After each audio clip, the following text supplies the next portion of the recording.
오늘 우리가 함께 나눌 말씀은 시편 말씀입니다. 시편은 총 150편으로 구성이 되어 있습니다. 그래서 가정 예배 드릴 때 하루에 시편 한 장씩 이렇게 읽으면서 예배를 드렸던 기억이 있습니다. 그러니까 시편이 끝날 때쯤 되면은 1년의 반절이 지나갑니다. 그래서 시편을 깊이 길게 이렇게 묵상하면서 또 시편 이후에도 잠언 말씀을 이렇게 읽었던 기억이 있습니다.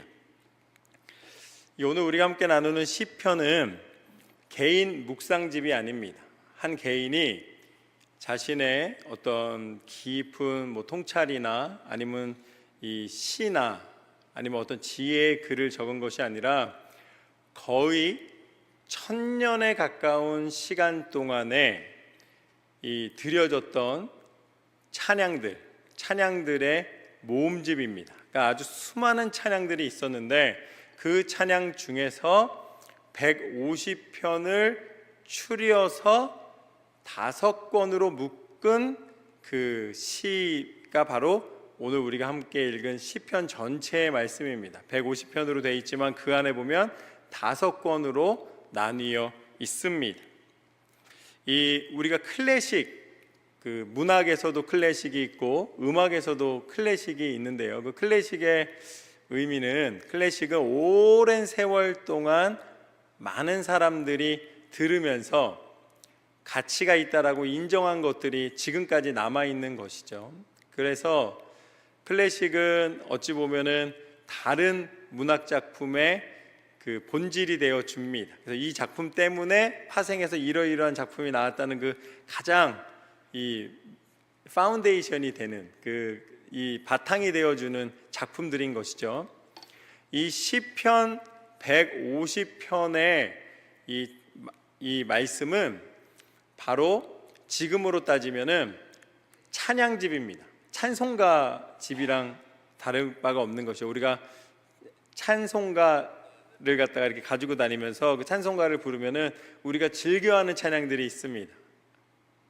하나님의 은혜로 또 십자가를 질 수 있나, 이런 찬양들은 세월이 흘러도 성도들의 가슴 속에 울리는 그런 가사의 고백이 되고 음률이 되는 것처럼 이 시편은 1000년이라는 세월 이상을 견디고 모든 사람들에게 가장 이 공감이 되고 그 영적인 울림이 되었던 그 찬양들의, 기도들의 고백의 모음입니다. 총 5권이라고 말씀을 드렸습니다. 1권은 1편부터 41편까지로 구성이 되어 있고요. 2권은 42편에서 72편까지 구성이 되어 있고, 3권은 73편부터 89편까지 구성이 되어 있고, 4권은 90편부터 106편까지 구성이 되어 있고, 5권은 107편부터 마지막 150편까지 구성이 되어 있습니다. 그런데 이 5권으로 이루어진 것은 우연히 이루어진 것이 아니라 의도적으로 그렇게 이루어져 있습니다. 그러니까 그 5권이 무엇과 닮았냐면, 바로 우리가 이 성경을 펼치면 맨 처음에 나오는 모세오경, 창세기, 출애굽기, 레위기, 민수기, 신명기, 이 5권의 책과 동일한 구조로 시편이 5권으로 묶여 있습니다. 그러니까 1권부터 창세기, 출애굽기, 레위기, 민수기, 신명기와 동일한 메시지를 담고 있다라는 것이죠. 그것을 이해하고 나면 시편이 1편부터 150편까지 왜 이렇게 구성이 됐고 하나님이 이 시편을 통해 우리한테 무엇을 말씀해 주시길 원하시는가를 보다 분명하게 깨달을 수가 있습니다. 그래서 우리 개신교의 시작이 되었던 종교개혁자 마틴 루터는 이 시편을 뭐라고 그랬냐면 성경의 축소판이다 라고 이야기를 했습니다. 그러니까 성경에 하나님이 우리한테 전해주고 싶으신 우리의 그 죄악에 빠진 그런 모습에 대한 하나님의 탄식과, 또 하나님의 은혜 가운데 순종하며 살아가고 있는, 고난을 이겨내는 그런 용기와 또 믿음의 모습에 대한 기쁨과 찬양과, 또 그곳에서 성전을 지으며 하나님 앞에 영광을 돌려드리는 그런 하나님의 마음에 반응하는 사람의 모습들이 모두 담겨 있어서, 또 다른 표현으로는 시편은 영혼의 거울이다라고 표현을 합니다. 그러니까 시편을 읽다 보면은 내 심령 가운데 일어나는 모든 수많은 감정들이 그 안에 다 담겨 있어서 내가 하나님이 내 마음을 알고 계시는가 나를 감탄하며 고백할 수 있게 만들어 주십니다. 그렇게 구성이 된 전체 구성이 되어 있는 시편의 첫 번째 1권은 말씀드린 대로 시편 1편부터 41편까지 구성이 되어 있습니다. 그런데 이 1편부터 41편까지의 말씀 중에 이 4편을 제외하고는 모두 다 다윗의 시라고 적혀 있습니다. 그러니까 1권은 다윗의 시편이라고 봅니다. 다윗의 시편이라고 보는 것이죠. 근데 이 지은 사람이 누군지 알지 못한다는 4편에서도 2편은 다윗의 시일 수밖에 없다라고 예상을 합니다.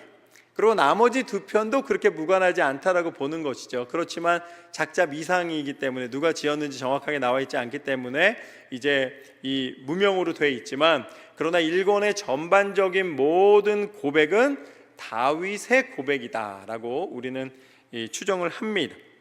그래서 1편 말씀은 이 1편부터 사실은 작자 미상, 1편과 2편은 둘 다 누가 지었는지 모른다라고 나와 있지만 1편은 에스라 아니면 다윗이 지었을 것이라고 모두가 예상을 합니다.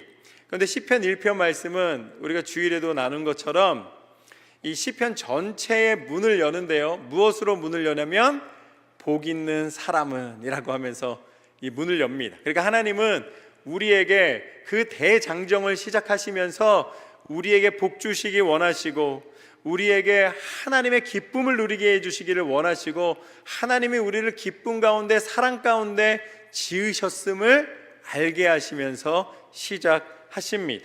그래서 1편은 하나님의 지혜가 담겨 있고 그 지혜로 말미암아 하나님의 복을 누리는 하나님의 사람에 대한 찬양으로 시작을 합니다. 그 다음에 2편도 작자 미상이라고 나와 있는데요, 2편은 뭐냐면 어찌하여 이방 나라들이 분노하며 민족들이 헛된 일을 꾸미는가 라고 선포를 합니다. 그러니까 하나님을 떠나는 것이 자기에게 마음대로 살 수 있는 축복이 아니라 복된 사람의 은혜가 하나님을 의지하는 것이라면 결국은 하나님을 떠난 자의 어리석음은 분노 가운데, 세상의 이 방황 가운데서 더 이상 이 하나님의 은혜를 찾을 수 없는 어리석은 자리다라는 것을 분명히 알려주십니다. 그런데 이게 어디 나오냐면 사도행전 4장 25절 말씀을 보면 이 사도 바울이 또 주의 종 우리 조상 다윗의 입을 통하여 성령으로 말씀하시기를 어찌하여 열방이 분노하며 족속들이 허사를 경영하였는고. 그러니까 이 사도행전에서는 분명하게 이 시편 2편이 다윗의 고백이었다라고 확정적으로 이야기를 합니다. 시편에는 작자 미상이라고 나오는데 사도행전에서는 그 말씀을 인용하면서 하나님이 다윗의 입술을 통하여 이렇게 말씀하셨다라고 선포를 합니다. 그렇기 때문에 사실은 시편 2편도 다윗의 작품으로 보고 있는 것이죠. 그래서 시편 2편에 뭐라고 나오냐면 세상의 권력자들의 힘이 강한 것 같으나 하나님의 섭리와 하나님의 구원이 없이는 누구도 자유함을 얻을 수 없다. 하나님이 오직 구원자를 보내시고 그 구원자를 통해 하나님의 영광을 드러내실 것이다. 그것이 바로 너는 내 아들이라 오늘날 내가 너를 낳았도다. 이 말씀이 바로 시편 2편 7절 말씀에 나오는 말씀입니다. 1권은 조금 제가 자세하게 설명을 해드린 다음에 뒤에 부분을 계속해서 나가도록 하겠습니다. 그 다음에 3편과 4편이 있는데요, 시편 3편과 4편이 있는데요, 둘 다 3편부터는 다윗의 시라고 표제에 달려 있습니다. 그런데 시편 3편은 아들이었던 압살롬이 다윗을 배반하였을 때에 다윗이 그 통회하는 마음으로, 이 통탄하는 마음으로, 그 아들의 배반에 슬퍼하는 마음으로 하나님 앞에 아침에 드리는 기도입니다. 아침에 그 위기의 순간에 슬픔과 위기가 함께 다가왔을 때 그 아침을 깨우며 하나님 앞에 드렸던 이 찬양입니다. 시편입니다. 그리고 절망의 시라는 것이죠. 그럼에도 불구하고 하나님이 나의 방패이시기 때문에 나는 쉼을 얻고 소망을 잃지 않습니다 라는 고백이었습니다. 근데 시편 4편은 뭐냐면, 시편 4편은 고통과 억울함이 있지만 그 속에서도 하나님은 여전히 나를 붙잡아 주시는 하나님이십니다 라고 고백하는 저녁의 기도입니다. 그러니까 시편 3편과 4편은 하나는 아침의 기도, 하나는 저녁의 기도가 되는 것이죠. 그래서 시편 3편과 4편을 읽으면 아침과 저녁으로 내가 하나님을 늘 기억하며 어떠한 고난과 상처와 아픔 속에서도 하나님만이 나의 인도자이심을 고백하는 시편입니다. 이제 5편부터는 다윗이 탄식하며 하나님 앞에 부르짖는 그 고백을 드리게 됩니다. 악인들의 거짓 속에 하나님의 심판은 반드시 임하여 주시기를 간구하며 임할 것이라고 기대하고 있는 시편입니다. 그래서 아침의 탄식의 기도다라고 적혀 있습니다. 그리고 6편 말씀에서는 다윗이 드리는 첫 번째 참회의 기도입니다. 하나님 앞에 내 울음소리를 들으시는 하나님, 내가 육신의 연약함과 세상의 괴로움 속에서도 하나님이 나의 하나님이심을 알기에 나는 하나님 앞에 내 죄를 자복하며 하나님 앞에 온전히 서기를 원합니다 라고 고백을 드리는 것이죠. 그러면서 계속해서 7편에서도 공의로운 재판장이신 하나님의 손에 나의 인생을 맡겨드리며 하나님의 공의가 선포됨을 고백합니다. 그 다음에 이제 8편에 가서, 시편 8편에 가서 이제 1장 전체의 중심 내용이 나옵니다. 우리가 1권 전체, 시편 1권이 어디랑 연결된다 그랬죠? 창세기 말씀하고 연결이 된다고 말씀을 드렸죠. 그래서 이 시편 8편에서 다윗이 이 기쁨에 맞춘 노래라는 제목으로 찬양을 드리는데, 그 찬양이 뭐냐면 주의 이름이 온 땅에 어찌 그리 아름다운지요. 하나님의 창조와 그 어려움 속에서도 여전히 하나님의 이 섭리와 자연의 운행과 하나님의 사랑은 변하지 않으심을 고백하고 있습니다. 그러니까 시편의 고백은 내가 어떠한 상황에 있다 할지라도 내가 살아가는 이 하나만으로도 이 온 땅과 만물을 지으신 하나님의 지혜로 말미암아 존재할 수밖에 없습니다. 이 모든 것이 아름다움 속에 있습니다 라는 창조의 아름다움을 고백합니다. 그러면서 이제 9편에서는 아들의 죽음이라고 해서 또한 이제 그 슬픔 속에서도 하나님의 예비하신 길이 있음을 고백을 합니다. 가난과 갇힘에 대한 부르짖음 속에 나를 잊지 않으시는 하나님이심을 고백을 하는 것이죠. 그 다음에 이 10편, 이 9편 다음에 10편이 오는데, 10편에는 작자 미상이라고는 나와 있으나 왜 이것도 다윗이라고 보냐면 9편과 10편이 이 9편 말씀과 10편 말씀이 서로 연결되어 있기 때문입니다. 그런데 9편 말씀이 다윗의 시편이었기 때문에 9편과 10편이 하나로 본다면 10편도 작자 미상이라고는 나와 있으나 다윗의 시편으로 해석하는 것이죠. 이 비탄시라고 해서 압제와 억압 속에서도 하나님이 나를 돕지 않으시면은 스스로 일어날 수 없음을 하나님 앞에 고백하는 시편입니다. 그래서 이 시편이 이 말씀 가운데 그 운율을 만들 때에 영어의 ABCD처럼 이 히브리어의 알렙벳, 기뭇, 달렛, 이 히브리어의 알파벳을 따라서 이 시편을 짓는데, 그게 9편과 10편이 서로 연결이 되어 있기 때문에 이 하나님 앞에 통탄하며 비탄하는 그 모든 하나님 앞에 드려지는 고백이 함께 드려지는 시편입니다. 결국 하나님은 압제당하는 자를 자유케 하시는 공의의 하나님이심을 고백하고 있습니다. 그 다음에 그렇게 비탄함 속에 하나님 앞에 고백했으나 11절 말씀에 가면은 다시 하나님은 신뢰받으시는 하나님, 하나님은 영광 받으시기에 합당하신 하나님이심을 선포를 합니다. 그래서 12편에 가면은 세상의 거짓말이 난무하는 시대에 하나님께서는 흙 도가니에서 7번 단련된 은과 같이 우리 가운데 정죄된, 우리를 살리는, 세상의 것과 비교할 수 없는 가장 가치 있는 영적인 은혜와 근본이심을 고백하게 됩니다. 그러면서 이제 10편, 13편, 14편, 15편까지 내려옵니다. 어리석은 자에게는 하나님 없는 것 같은 삶을 살아가나 하나님을 온전히 바라는 자는 소망이 있다고 고백을 하면서 15편에 뭐라고 고백하는가?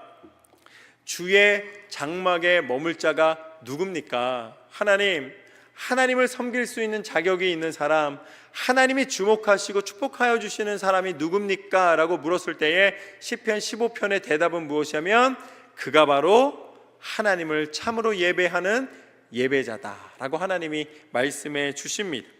정직하게 행하며 공의를 실천하며 그의 마음에 진실을 말하는 사람, 그가 진실로 하나님을 예배하는, 그냥 예배가 아니라 삶으로 예배하는 하나님의 예배자다. 그는 이자를 받으려고 돈을 꾸는 사람이 아니다. 굉장히 현실적인 이야기를 합니다.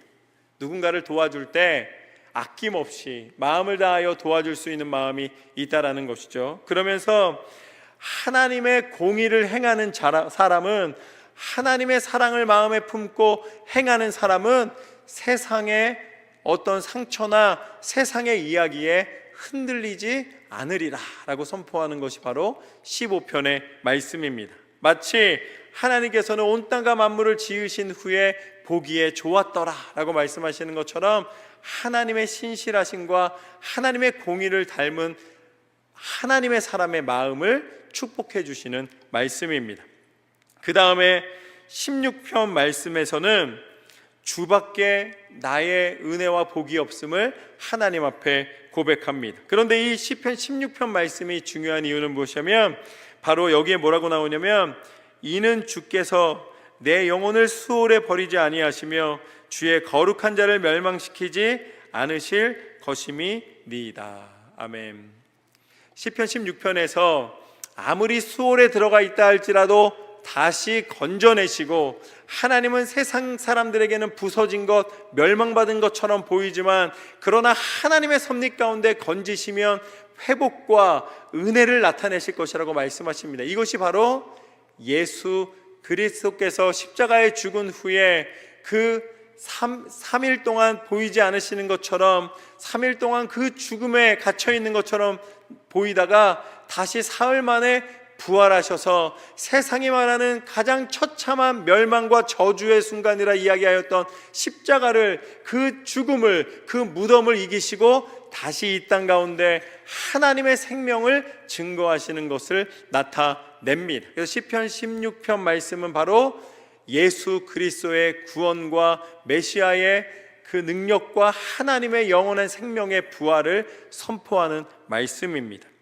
그 다음에 시편 18편에서는 거짓 없는 입술로 하나님의 은혜가 나타남을 고백을 합니다. 이제 하나님 앞에 기도하고 주의 형상으로 깨어 있어 기도하고 찬양하는 것이 은혜임을 선포하는 것이죠. 그 다음에 이제 시편 18편 말씀으로 연결이 됩니다. 시편 18편 말씀이 바로 오늘 우리가 읽었던 말씀입니다. 시편 18편, 나의 힘이신 여호와여, 내가 주를 사랑하나이다. 여호와는 나의 반석이시요 나의 요새시요 나를 건지시는 이시요 나의 하나님이시요 내가 그 안에 피할 나의 바위시요 나의 방패시요 나의 구원의 뿌리시요 나의 산성이시로다.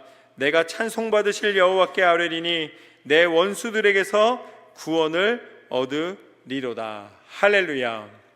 하나님이 내게 힘을 주시면 이 땅 가운데 하나님이 주신 힘으로 말미암아 인내하며 견디며 마침내 하나님의 승리를 경험하게 하실 줄로 믿습니다. 이것이 시편 18편의 고백입니다. 하나님만이 나의 힘이시기에 우리에게는 승리가 허락되었노라. 그 다음에 시편 19편 말씀은 반으로 나뉩니다. 그래서 전반부와 후반부로 나뉘는데요, 1절부터 6절까지 말씀은 하나님이 온 땅과 만물을 창조하셔서 이 자연을 통해서, 자연의 이치를 통해 하나님의 살아계심을 우리 가운데 나타내신다는 것이죠. 비가 온 다음에 무지개가 딱 펼쳐지면 하나님이 그 자연의 무지개를 통해서 하나님의 신실하신 약속, 내가 다시는 물로 심판하지 않을 것이다. 봄이 되면 새싹이 반드시 돋는 것처럼 하나님의 신실하신 약속은 반드시 그 계절처럼 모든 생물의 이 모습처럼 하나님이 반드시 나타내실 것이라는 말씀입니다. 이걸 자연계시, 일반계시라고 부릅니다.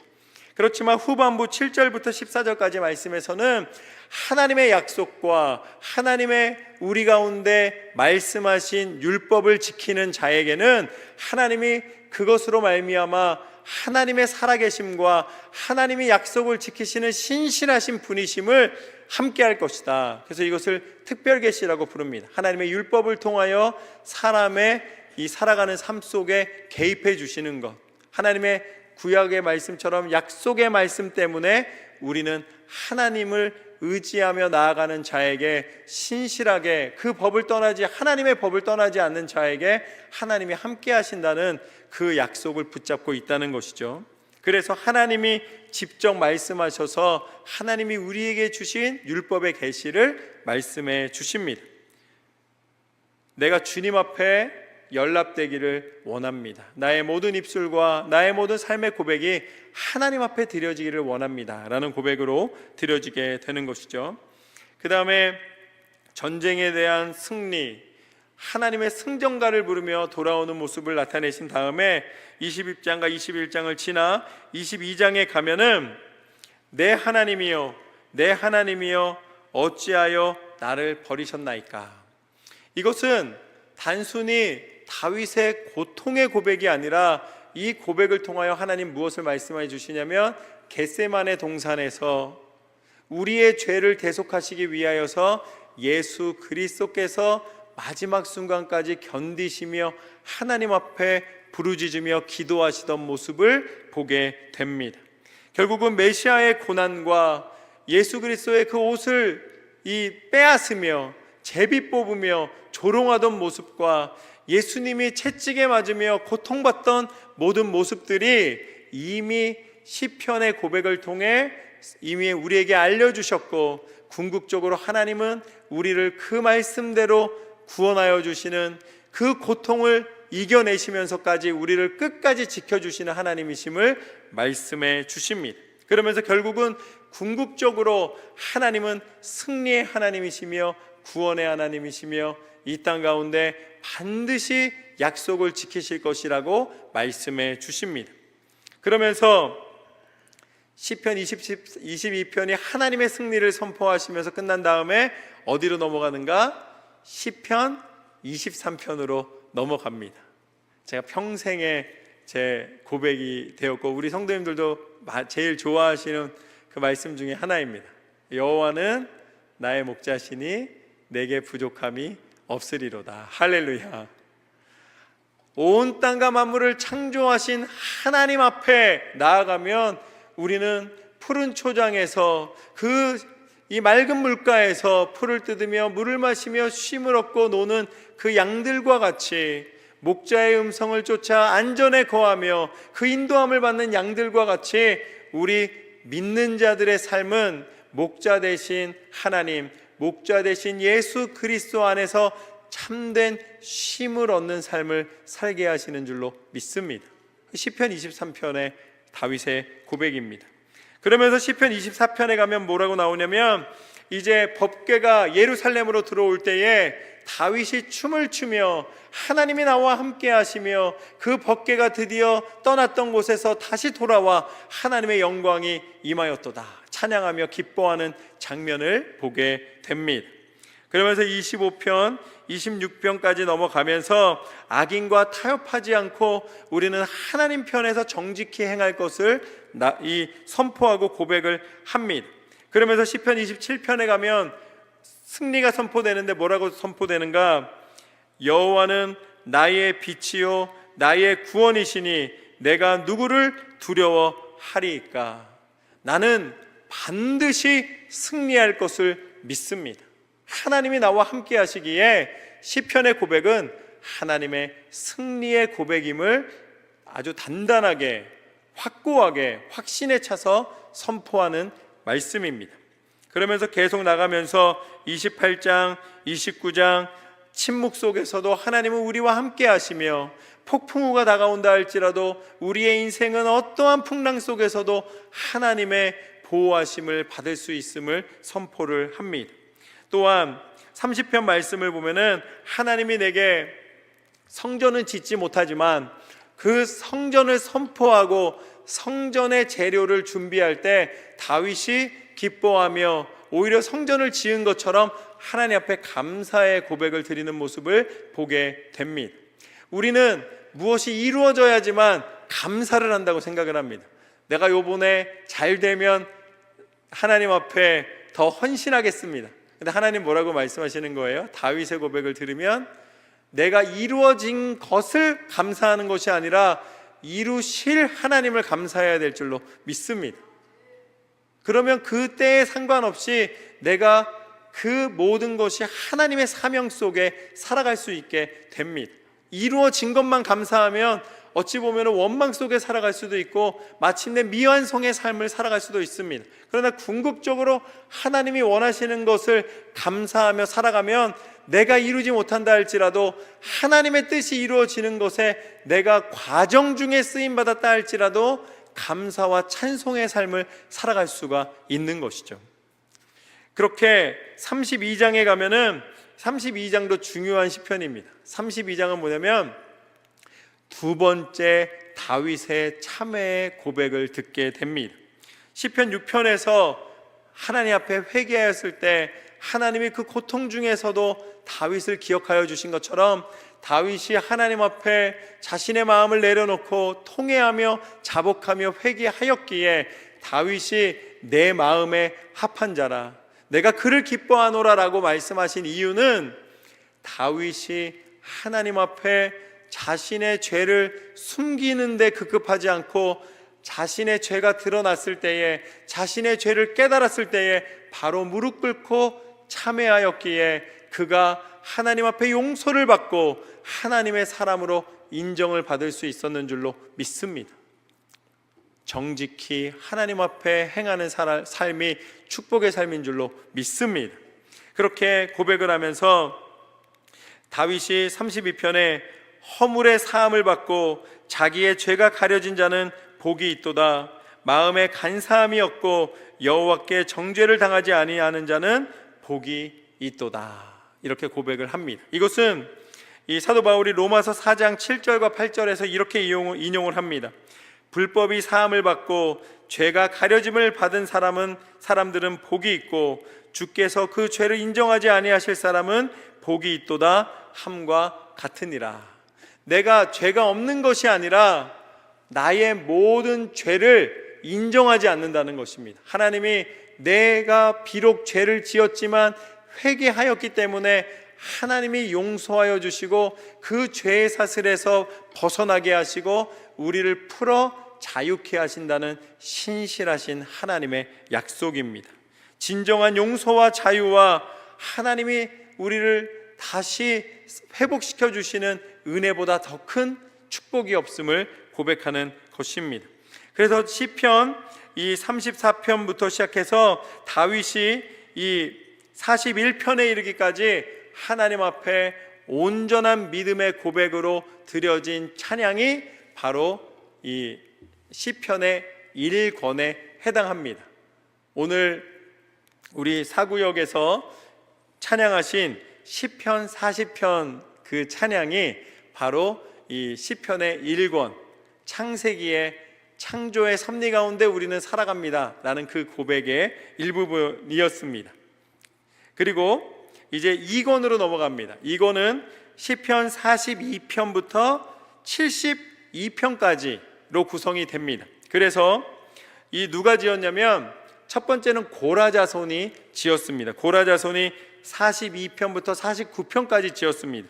근데 고라 자손이 누구냐면 민수기 16장 말씀을 보면 모세와 아론을 향해서 니네만 거룩하냐, 너희만 능력 있냐, 우리도 너희 못지 않다 라고 그 모세를 대적했을 때 하나님이 그것을 기뻐하지 않으시고 이 고라 자손을 저주하시고 땅을 벌려 모두가 다 죽게 되었습니다.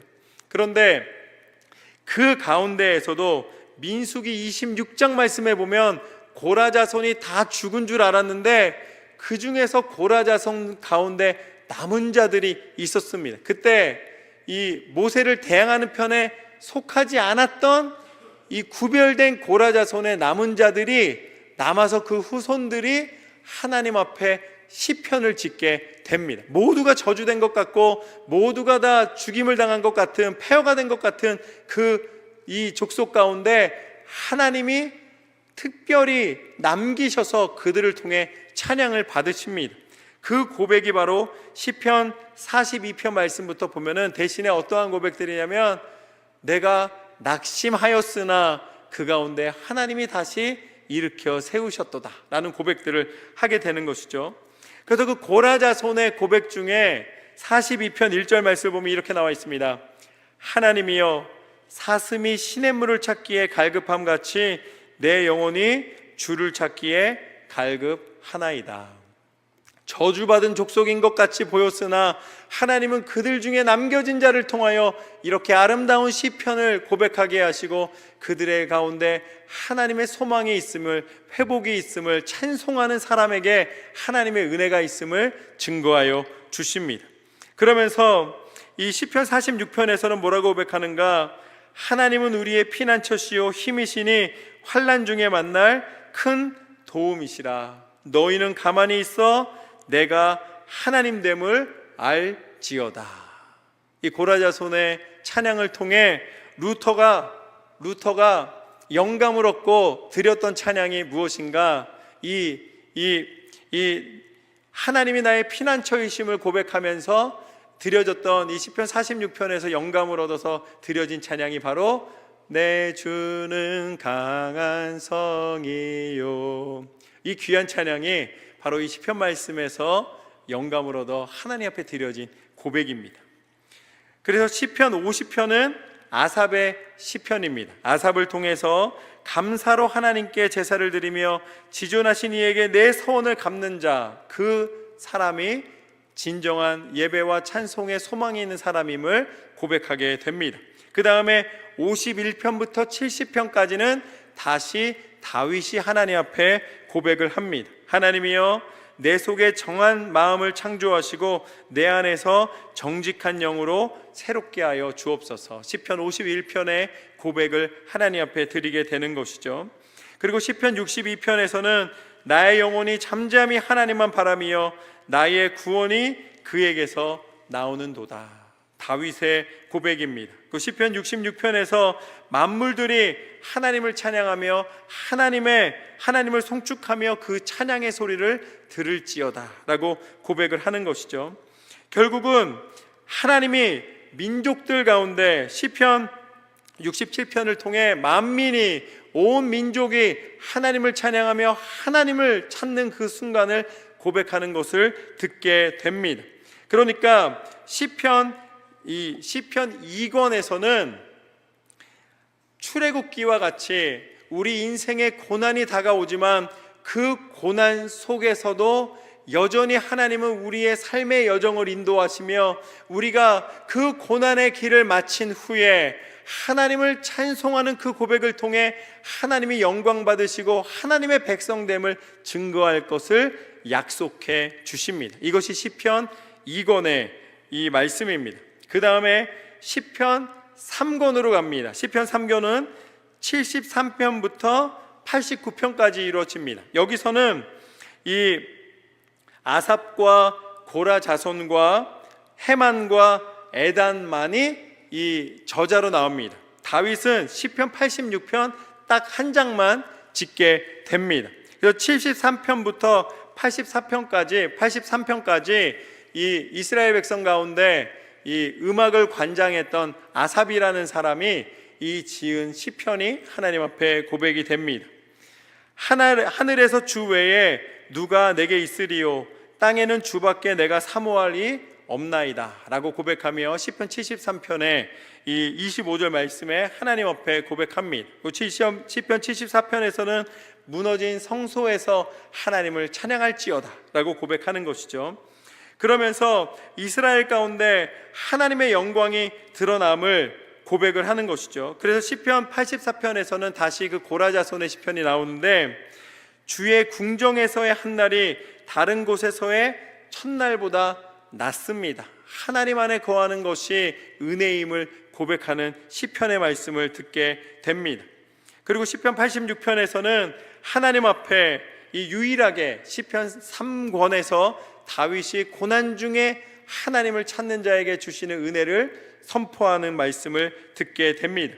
그리고 시편 3권에서 좀 특이한 것은 시편 88편입니다. 시편 88편은 해만, 그 고라자손이었던 해만이라는 사람이 지은 시인데, 시편 150편 전체를 통틀어서 가장 어두운 시편입니다. 가장 비장하고 가장 어두운 시편이 바로 이 시편 88편입니다. 나의 생명은 스올에 가까이 있습니다 라고 말하며 자신의 이 괴로운 심정을 하나님 앞에 통탄하는 시편이 바로 시편 88편이고, 시편 89편이 마지막 시편 3권의 마지막 시편입니다. 애단의 시편인데, 하나님께서는 그 후손을 영원히 견고하게 하시리라 라고 이제 선포하게 되는 것이죠. 바로 이 시편 3권에서는 성전이 무너지고 모든 것에 소망이 없는 것처럼 보이는 그 상황 속에 하나님의 약속을 붙잡고 나아가는 자만이 소망이 있음을 선포하게 됩니다. 하나님은 당신의 임재와 언약을 기억하는 자를 끝까지 붙잡아 주시는 하나님이시라. 그래서 이 시편 3권이 바로 레위기 말씀과 연결이 되는 것이죠. 그 다음에 시편 90편부터 106편까지 말씀은, 시편 90편은 모세의 시편으로 시작이 됩니다. 그 다음에 시편 101편과 103편 두 편은 다윗의 시편입니다. 그리고 나머지 시편은 다 작자 미상으로 되어 있습니다. 그런데 이 시편 4권에서는 영원하신 하나님 앞에 짧은 인생을 살아가는 사람이 어떠한 지혜를 주장할 수 있으며 무엇을 자랑할 수 있겠는가, 이것이 바로 모세의 시편입니다. 시편 90편 말씀인 것이죠. 모세의 기도입니다. 그리고 하나님은 지존하시며 하나님은 안식일에 우리를 그 쉬게 하시고 주인이 되시며 하나님의 은혜의 하나님이심을 고백하시고, 하나님은 왕이시며 악인을 반드시 심판하시는 하나님이시며, 하나님은 광야에 있는 그 상한 10년 가운데 임하여 주시는 하나님이심을 알려주십니다. 과거에 불순종이 있었지만 그 가운데 다시 하나님을 찾을 때에 하나님께서는 그 백성을 기억하여 주시고 그 광야와 같은 인생 속에서 하나님을 고백하게 하여 주신다고 말씀 가운데 선포하고 있는 것이죠. 결국 시편 101편은 다윗의 시편인데, 하나님의 거룩하신 결단이 선포되었을 때에 사람에게는 길이 보이고 소망이 있음을 나타내신다라는 고백합니다. 내가 완전한 길에 주목하오리니 주께서 어느 때나 내게 이르시겠나이까. 내가 완전한 마음으로 내 집안에서 행하리이다. 하나님을 따르며 하나님 안에 소망을 갖는 길이기에 광야와 같은 삶, 고난과 역경이 있는 삶이라 할지라도 끝까지 견디며 그 과정을 이겨낼 수 있다고 선포하고 있는 것이죠. 그래서 시편 103편 말씀해 보면 다윗이 이렇게 고백합니다. 내 영혼아 여호와를 송축할지어다. 내 삶의 모든 과정에 한 걸음 한 걸음을 인도하시는 하나님만을 바라볼지어다 라고 고백을 합니다. 결국은 이 시편 4권 말씀은 그 광야길을 통하여서 하나님이 하나님의 신실하신 약속을 지키시고 궁극적으로 하나님은 우리를 창조하신 이유가 분명하시며 하나님은 당신의 백성을 축복하기 원하시고 하나님은 그 과정 속에 힘을 주시고 끝까지 인도하시는 하나님이심을 말씀해 주십니다. 이것이 바로 민수기 말씀과 동일한 메시지를 가지고 있는 것이죠.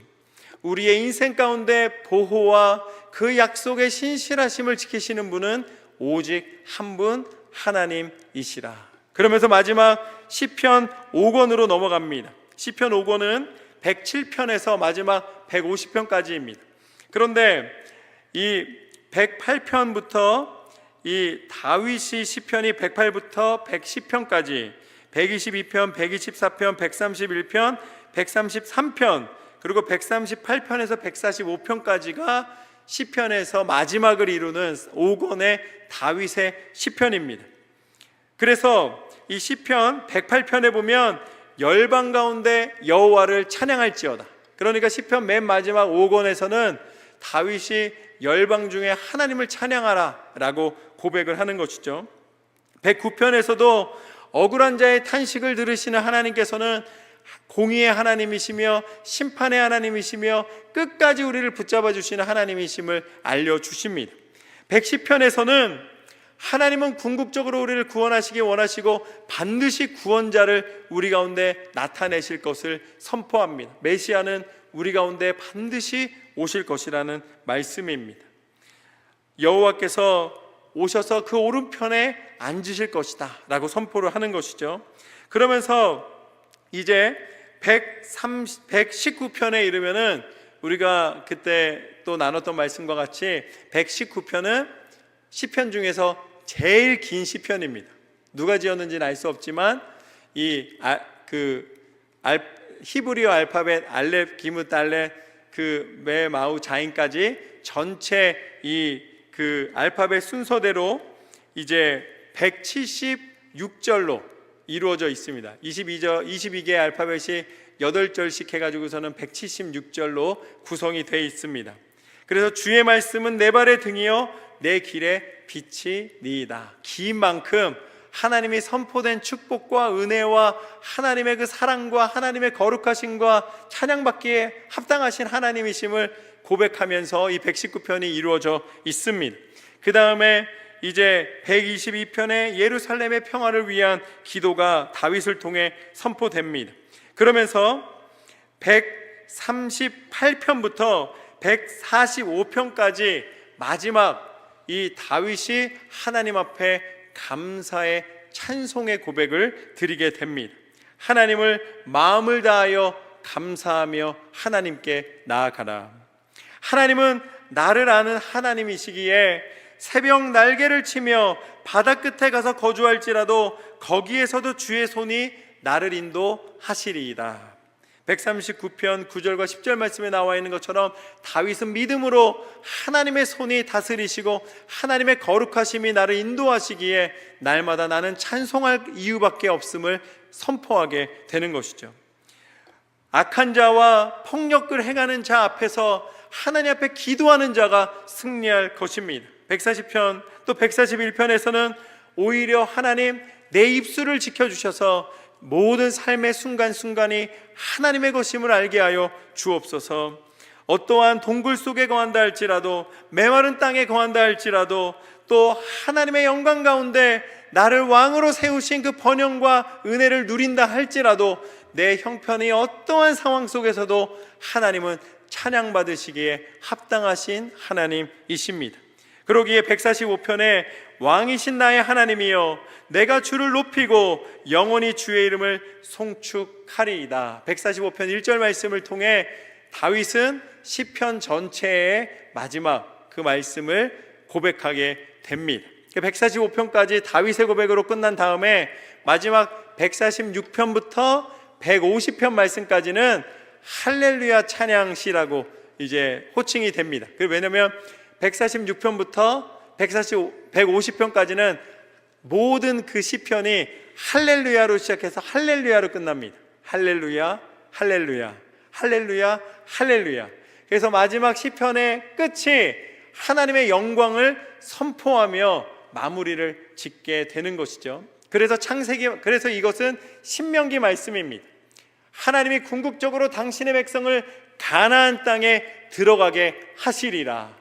하나님의 백성은 천국 백성이며 영원한 생명을 누릴 백성이라 라고 하나님께서는 선포케 하여 주시는 것이죠. 이것은 창세기 말씀부터 신명기 말씀을 통해 가나안 땅에 들어가는 이스라엘 백성을 이야기하시며, 시편 첫 번째는 하나님 앞에 그 광야길에 걷는 것처럼 창조하신 하나님의 은혜를 모르고 그 출애굽의 그 은혜를 모르고 하나님을 떠나 불순종하는 모습과 같은 이스라엘 백성이었으나, 그러나 궁극적으로 결국은 하나님은 시편 말씀의 마무리를 통해 할렐루야 찬양 받으시기에 합당하신 하나님이시며, 그 찬양 받으시는 하나님은 우리를 영원한 승리 가운데 거하게 하시는 하나님이심을 나타내십니다. 요한계시록에 하나님의 예비하신 영원한 나라, 하나님의 나라 천국에 대한 은혜를 선포케 하여 주시는 것이죠. 그리고 그곳에 들어갈 수 있는 문이 되어 주시는데, 찬양받기에 합당하신 하나님의 은혜의 통로, 그 구원에 선포된 메시아 오직 예수 그리스도께서 이 시편 찬양의 주인이시며, 이 시편을 통해 궁극적인 하나님의 천국의 소망을 우리 입술을 통해 고백하게 하시는 줄로 믿습니다. 이것이 1편부터 150편까지 시편 전체의 말씀입니다. 하루에 한 편씩 읽으면 반년, 4시간 정도 읽으면 하루 읽으실 수 있는 하나님의 말씀입니다.